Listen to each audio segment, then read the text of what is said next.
So we're about to have the first shot on the Pixis 12K. So this is gonna be fun. Hopefully we'll see this. Right now we're shooting 4K 3x2 open gate at 5:1 compression.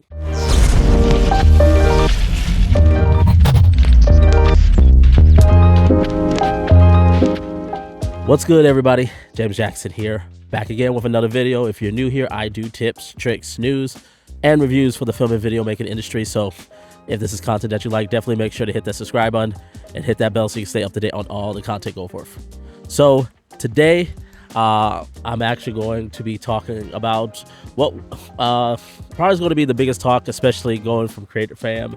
Right now I'm recording as of Friday, October the 8th. I know Jarrell is super excited. I know there's going to be a lot of crazy talk about Canon today, rightfully so, because Canon just dropped the R6 Mark III as well as the 45mm f1.2. The lens is actually to me the biggest excitement because of the price and the focal length. Let's get that one out of the way first. I'm really excited about that lens for Canon shooters.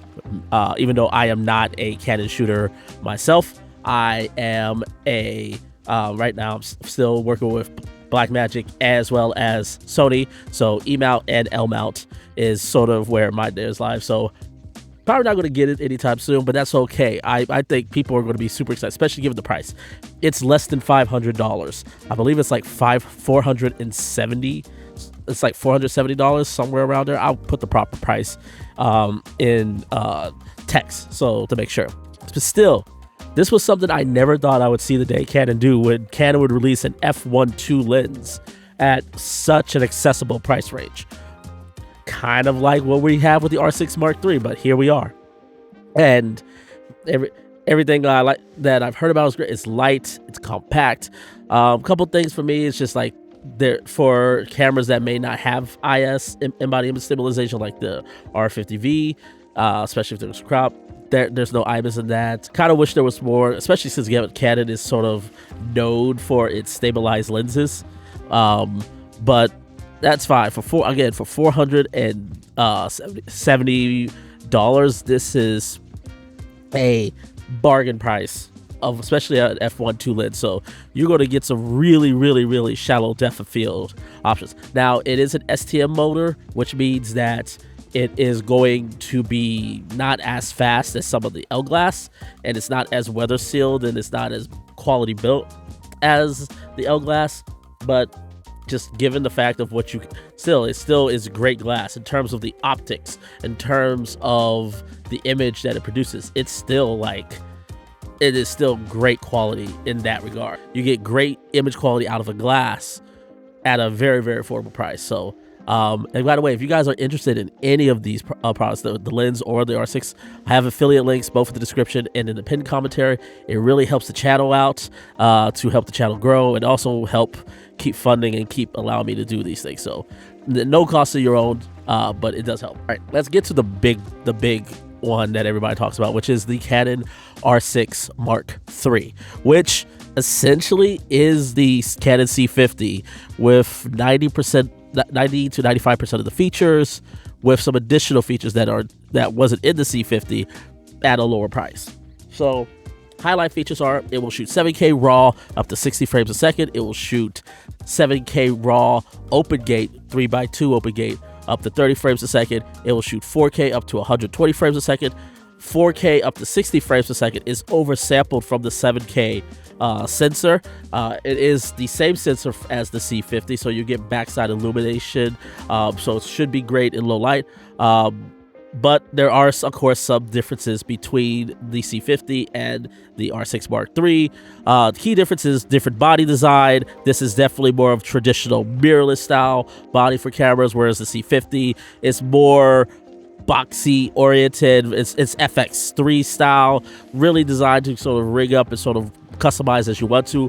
Whereas the R6 Mark III is more designed to be a hybrid shooter. There's no XLR top handles. There's not a lot of mounting points compared to the R6 to the Canon C50. There's no fan on the R6 Mark III, so you're probably going to have to be mindful of potential overheating. Now, for us in the Western Hemisphere, we're experiencing winter, so depending on where you are around the world, this may or may not be a factor. So just keep that in mind. There's also you won't get the cinema UI. You'll get the traditional Canon stills UI system, and then you will also not. You won't get true 24 frames a second, I believe, and then you also won't get certain features like shutter angle. But that's about it. That is roughly the key differences with it. And this camera costs $1,000 less than the Canon C50. So what are my thoughts on it? So as someone who got a chance to hold and get a chance to take my first look at the Canon C50 at NAB New York, I really love the feel and functionality of that camera a bit more than the traditional mirrorless that we get all the time. If someone was just like, especially those who, when the C50 came out, that was very like upset that there was no IBIS and upset that there was no EVF, this is essentially your solution. You get pretty much majority of the features out of the C50 in this camera. So for those people, this is an instant win for them. The other thing is the fact that this is something that's great if you're trying to have a multi-camera setup. So you can have your C50 as your main camera, but then you can have your R6 Mark III as your cutaway camera, where you can essentially use interchange, because they're using the same sensor and they both have the same performance, relative dynamic range and everything to each other. So interchanging between them is pretty much seamless. And also it's good to see Canon really go in this direction, which I didn't think, because let's be clear, Canon 5 years ago would never have done this, which is release something shortly after they announced a headline cinema camera and then offer something with majority of the same features for less. And Canon would never have done that 5 years ago, but they're doing it now. They're following Sony as well as Lumix in that ideology of, if we can put it in the camera, we'll put it in the camera. So it's great to see that. I can't talk about like previous R6 generations because I never used them, and I'm also, as y'all know, I'm pretty much cinema video oriented first. I don't really do pictures. So who's the R6 Mark III for? I personally say, if you were someone that IBIS is a really big deal for you, obviously, and if someone who likes working with the EVF and you like that traditional mirrorless style body, the R6 Mark III is definitely the way to go. You can save some cash and maybe get some additional lenses.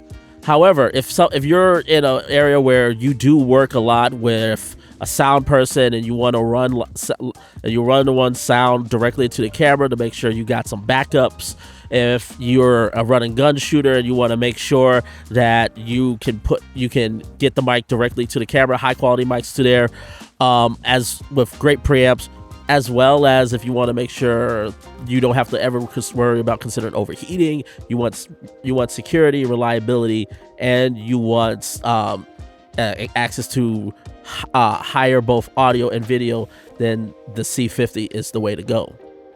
But these are my thoughts on the Canon R6 Mark III and 45mm lens. I would love to know what you guys think. Let me know. Leave your comments down below. And as always, make sure to hit that subscribe button. And until next time, take care, everyone.